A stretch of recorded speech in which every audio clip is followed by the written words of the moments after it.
Well, good morning, everyone, and welcome to us again at Exploring by the Seat of Your Pants. You have joined us for the beginning of my favorite month every single school year. There's a lot of months we do. We have 10 months of the year. We do a lot of cool themes. Oceans comes in June. We do a lot of space in October, November. But February is our month solely dedicated to showcasing the most amazing women in science on planet Earth. It is classically our biggest month. We do like 50 programs this month with everything from cave divers to paleontologists, explorers, and more. It's all a wild ride. It's all on our YouTube channel, as you well know.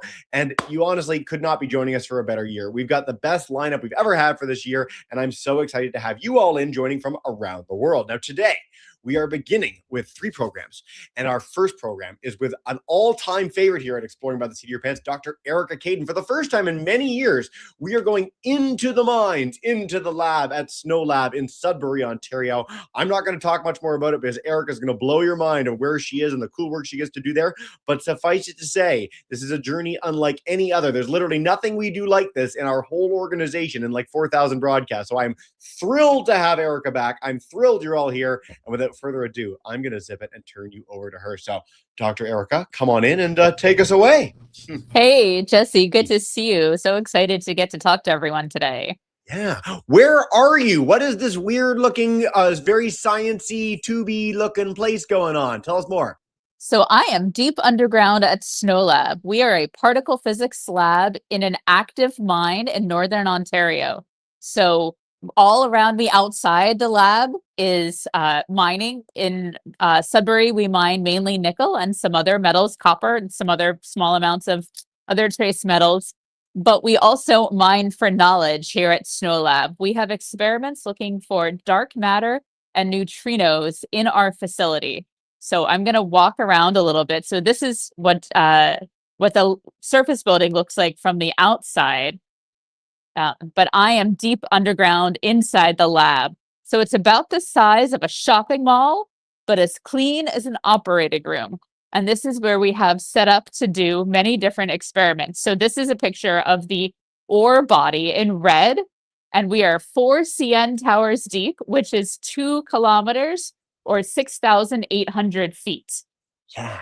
So if you go down the yellow line and then across the yellow line is the lab, which has many different spaces inset in that picture. So I just left what we call the car wash, where everything comes into the lab to be cleaned. I had to be cleaned when I got here today. I had to take a shower and then put on these snazzy blue pajamas to walk around the lab to show you all here what we're doing. So before we dive in and you keep exploring some places, I want to stress this elevator. Because I can't hear you, Jesse. Oh, that's weird. Let's see. How about now? Maybe. Oh, okay. Keep going. So I'm going to walk around while Jesse figures out his microphone. I'm going to show you some of the experiments that we have. So it's a bunch of series of hallways. There's different places here in the lab. There's different large halls where we have large experiments, and we have some smaller halls where we have smaller experiments. Almost all of the experiments here at SNOLAB are looking for neutrinos and dark matter. So what are neutrinos and dark matter? They are particles that exist naturally in nature, and we think they can help us understand how we are here, how after the Big Bang we have more matter than antimatter, and what holds the universe together is dark matter.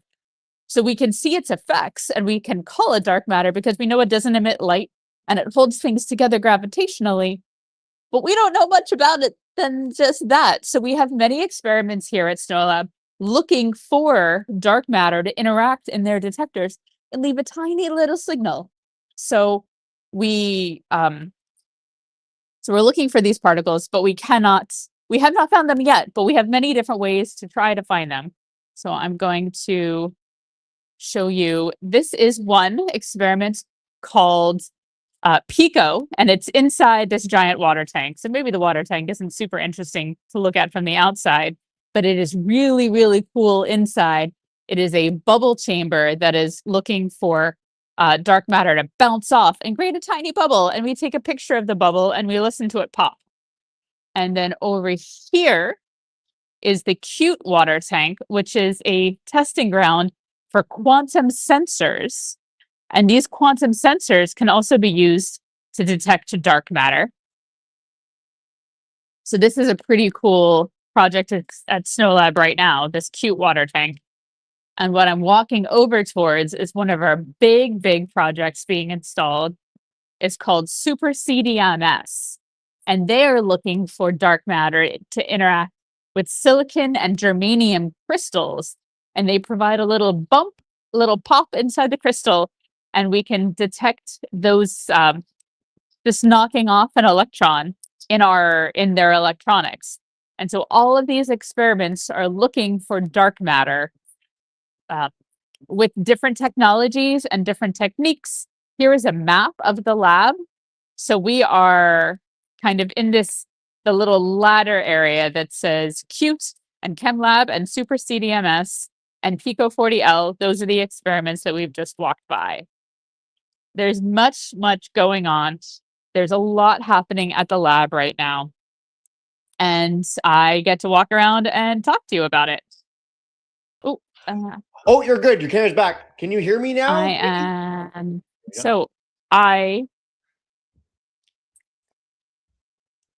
don't think I can still hear you, Jesse. That's okay. That's okay. Yeah, keep going. You can keep going. Just explore. How to gesture. Wait, should we just keep walking and I'll just keep talking? Awesome. So, yeah, so you can see kind of all around me. We have lots and lots of infrastructure at the lab too. You know what? I'm gonna flip this around so you can see the interesting stuff that I can see. So we have at the lab lots and lots of cable trays and airflow systems and water systems. There is just so much going on at the lab to support all of the experiments and all of the work that we're doing. We have lots of computer desks too. SNOLAB is filled with tool chests and pumps and dewars of nitrogen and argon and other liquids. There's so much infrastructure that is needed for all of these experiments. And there's one more that I can show you. It is just down the hallway a little bit here. It's called HALO. So the HALO experiment is a dedicated supernova detector. So supernova is a way that a star can explode at the end of its life. And to get to this point, a star has to burn through all of the fuel that is inside it.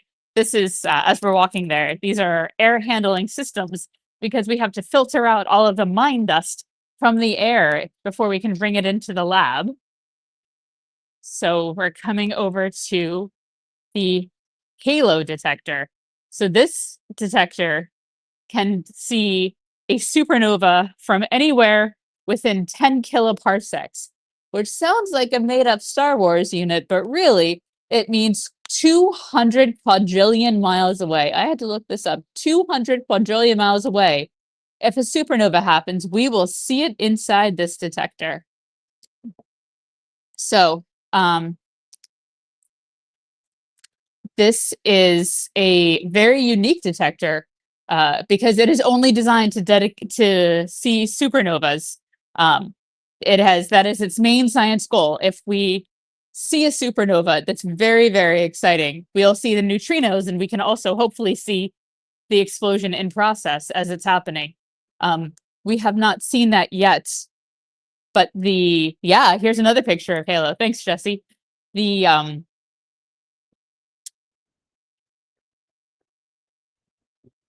neutrinos will come, and this will be very exciting. And this detector is tied together with a number of other supernova detectors, so we can hopefully point our telescopes to see the light as it's happening too.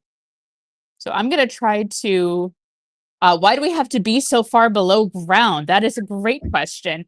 We have to be so far deep below ground because the signals that we're looking for, the neutrinos and the dark matter, are very, very hard to detect. So we use the Earth, the 2 kilometers of Earth above us, to shield out anything else.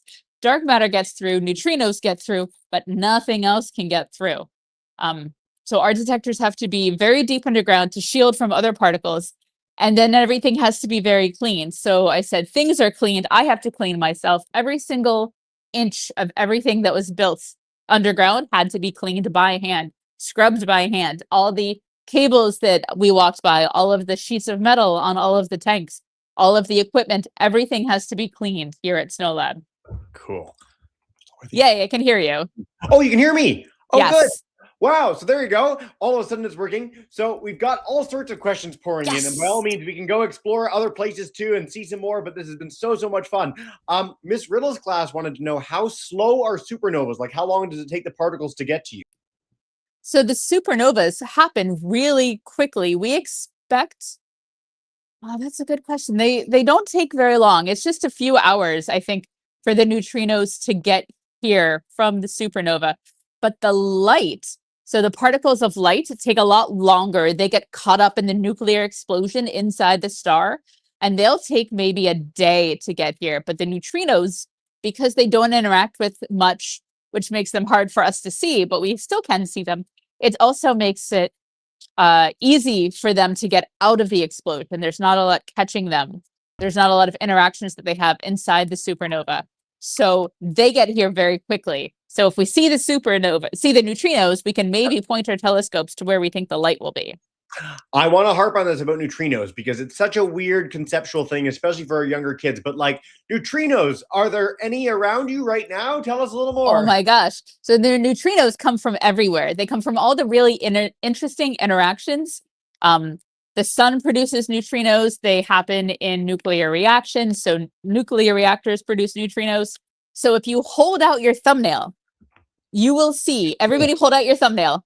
Just the nail. nail. You will see, well, you won't see, but you will get 60 million neutrinos flying through your thumbnail every single second. Wherever you are, everyone in the world is getting 60 million neutrinos flying through their thumb every second. They are everywhere, but they're very, very hard to detect. So we have to build very sensitive detectors and put them deep underground to try to capture the neutrinos and see their effects. Dark matter is the same. Dark matter is flying through us. We're pretty sure dark matter is flying through us, but it's not interacting with us. We have to build very sensitive, very specific detectors to catch the dark matter, and we haven't been successful yet, but that doesn't stop us from keeping trying. I like this chart of where is dark matter, what we've explored so far, what we're trying to explore. Like, this is stuff that we know comprises a huge chunk of the universe, but we cannot detect it in any way. Like, we can't see it, smell it, hear it, taste it, touch it. We can't use things that we use to catch other particles that are really hard and sort of evanescent and just pop into existence. And we can't do that with dark matter yet, which is really freaky and weird, that we don't understand a huge proportion of our universe, Erica. I love it. It is weird. It is. So regular matter makes about 5% of the universe. Dark matter makes up about 20%. And then dark energy is like the other 75%, something like that. So what we call dark matter is really most of stuff. We are the minority. We are the stuff that makes up like the detectors and the walls and the racks and the computers behind me. That's not what most of stuff is in the universe. Most stuff is dark matter, but we just can't figure out how to catch it yet. We're really good at not finding it. We found tons of ways where it's not yet, but we have different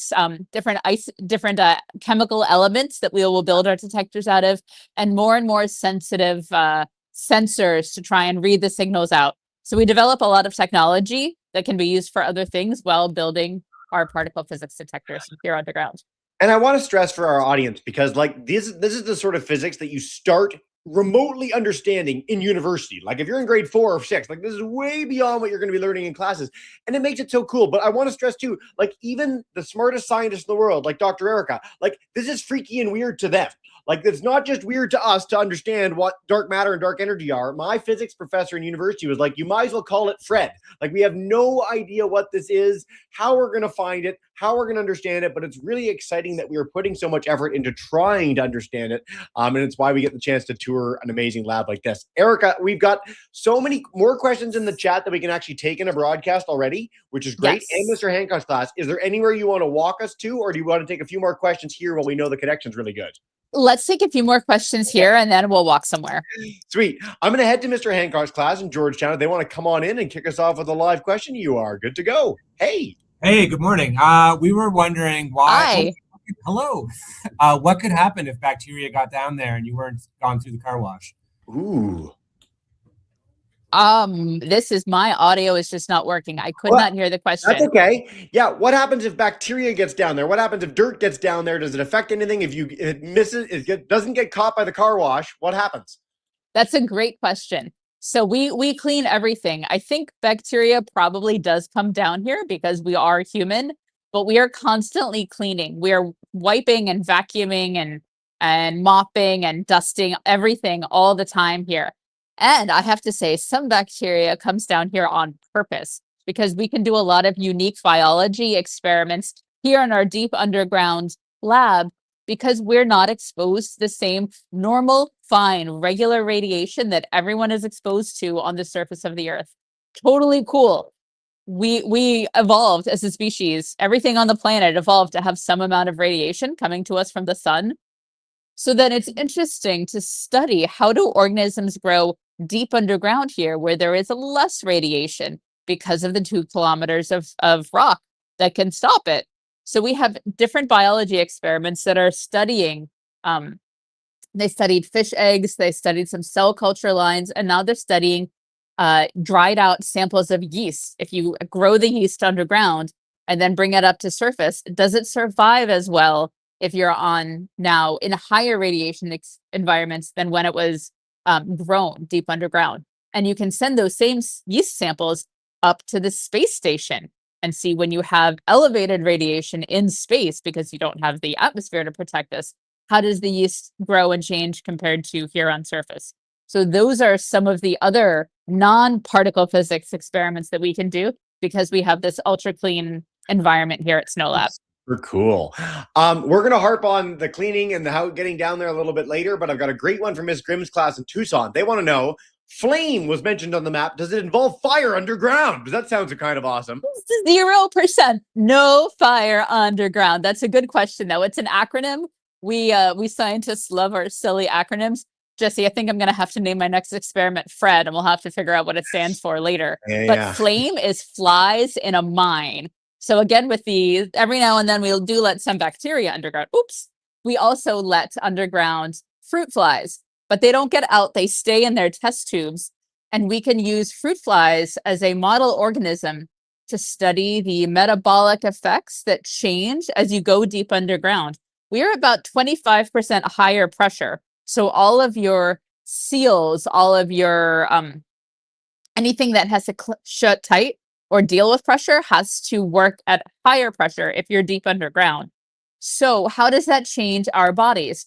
For the men and women who do mining, who work every day going deep underground, the extra pressure, how does it affect your appetite, your cognition, your other things that happen in your body? How does the extra pressure change that?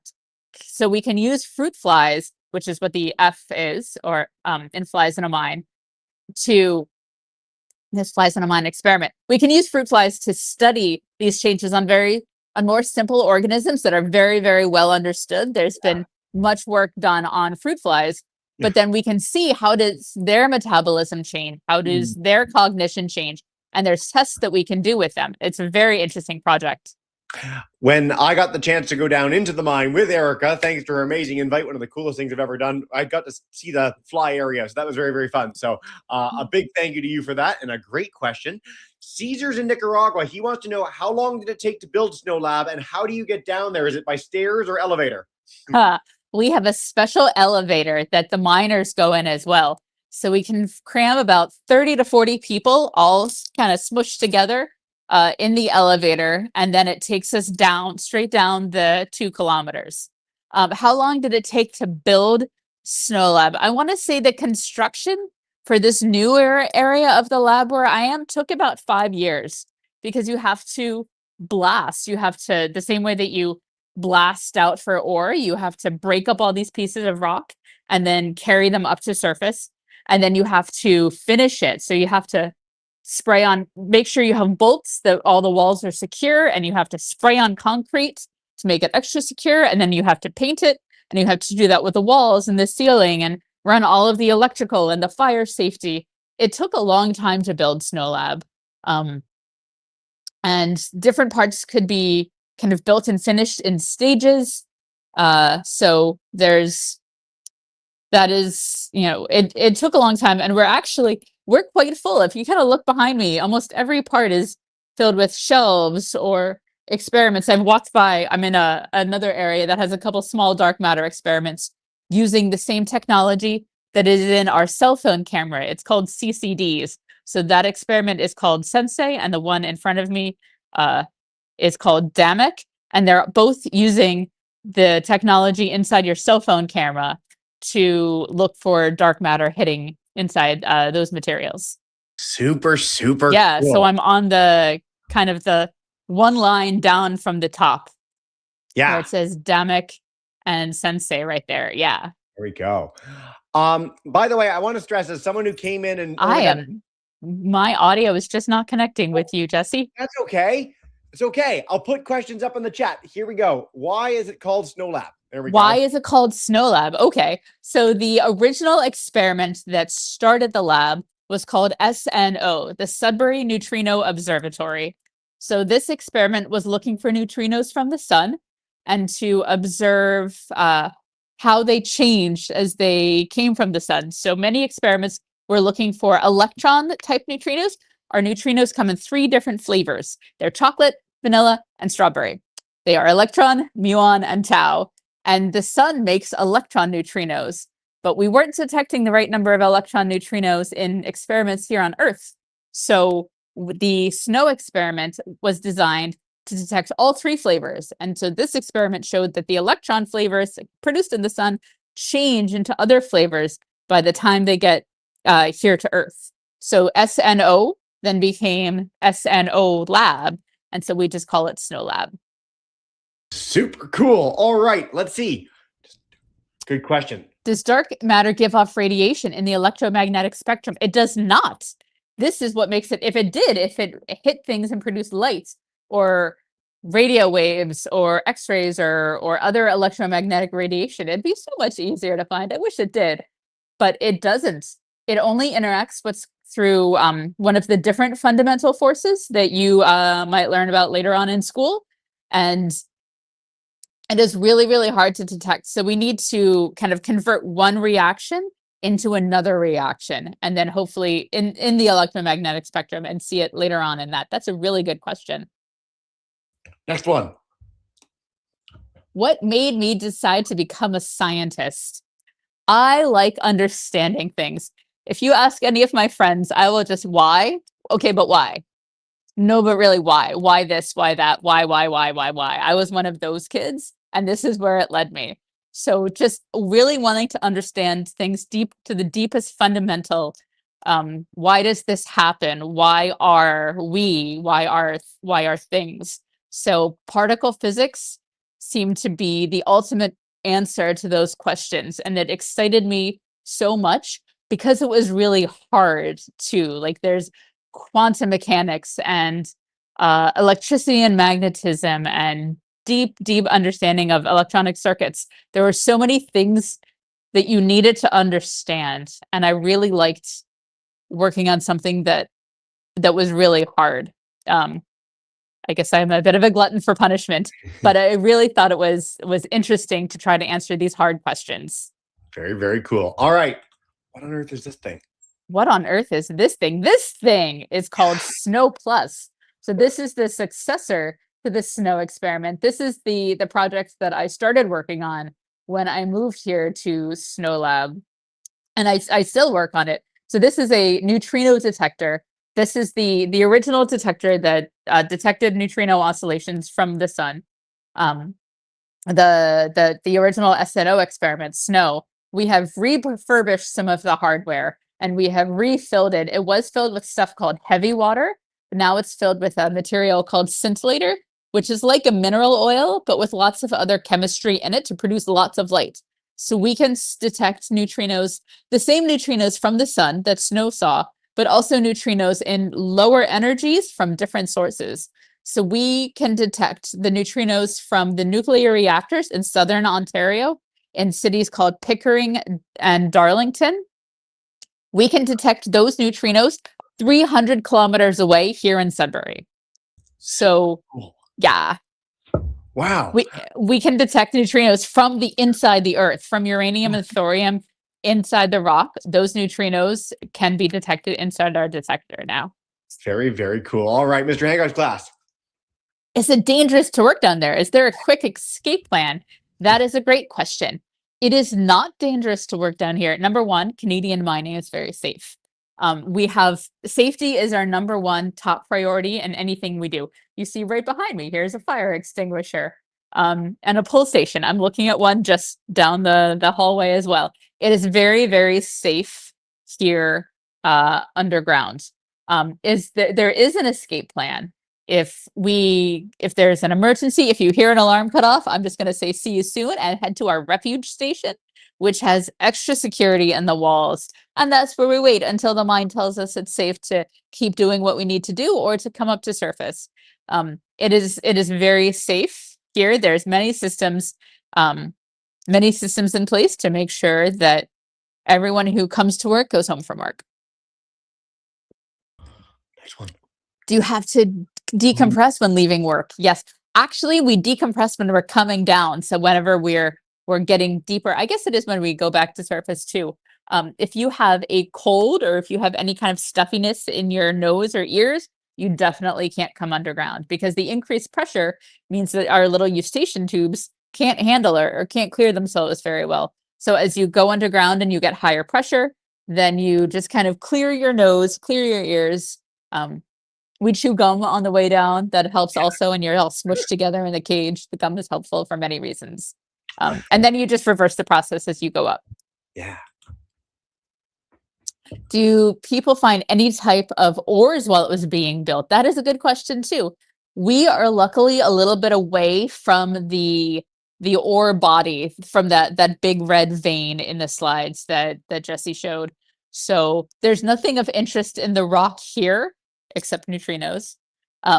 But the mine is still very active. They are doing active mining down at the 8,000 foot level and exploring even deeper down. Mining is still very, very active here in Sudbury, which is great, right? Like if we can't hunt it or we can't grow it, then we have to mine it. So for all of the technology that the world is expanding on, it's good to have mining and especially very safe mining happening to get those materials. Amazing. For Mr. Hancock's class, they want to know, what are you hoping to learn from the supernova? Oh, there's so many things we can learn from a supernova. So supernova, the dynamics of how a star collapses and explodes is very, very difficult to simulate. There's a lot going on and it takes many, many supercomputers to try to start to understand some of these simulations, these actions. So from a supernova, depending on the energy of the neutrinos, we see the timing of them, the relative timing of them, which flavors we see. I said there's 3 flavors of neutrinos. There's so much that we can learn about the inner mechanics of the explosion of a supernova. And we know that there have been supernovas before. In our galaxy, even if you look up and look at the Crab Nebula, that is a supernova that exploded. And there's historical records of ancient civilizations that say that the sky was very bright from these explosions. But we've never, in our age of recording things, of documenting the stars, we've never seen the supernova happen in real time. So that would be something that'd be amazing to see, to watch how the explosion happens, to see if it matches how we think it happens through our simulations. What if we never find dark matter? Oh my gosh, you guys are amazing with the questions today. If we never find dark matter, so then we just have to give up? Are we gonna I don't know if we're gonna give up, if we're gonna give up searching for it. We have to maybe change our thinking, change our paradigm of how we're thinking to look for in a different way, which is maybe what we have to start doing. Many of the experiments here at SNOLAB are looking for one model of dark matter called a weakly interacting massive particle. Again, we love our silly acronyms. It's called a WIMP. But it could be an axion, which is another type of particle. It could be something else that we haven't even thought of yet. There's many theories. There's only so many that we can test. And there's only so many that are the best tested here at SNOLAB. And there's only so much space to build some of these detectors. Like we are very full of detectors. So we can try, and we still have plans to build some next bigger generation detectors. But if we never detect dark matter, I don't know, that's going to be a sad day. I don't think we're going to give up. That's not in our nature. Is there anywhere else like SNOLAB? Oh, I mean, yes, but also no. There's no other lab that operates its entire facility like a clean lab, the way that SNOLAB does. There are other deep underground labs. There is one in the Black Hills in South Dakota called SURF. There is one in central China called CJPL. There is one in France called Modan. There is one underneath in Italy, and those are all under mountains called Gran Sasso. There are other underground labs. There's one in South Australia called Supple. There are other underground labs, but none are a whole entire clean lab the way that SNOLAB is. So you see everyone who has been walking behind me has on blue suits too. Yeah. It's SNOLAB. There's many other partner underground labs, but nowhere exactly like this. Cool. All right. Any coworkers who are claustrophobic?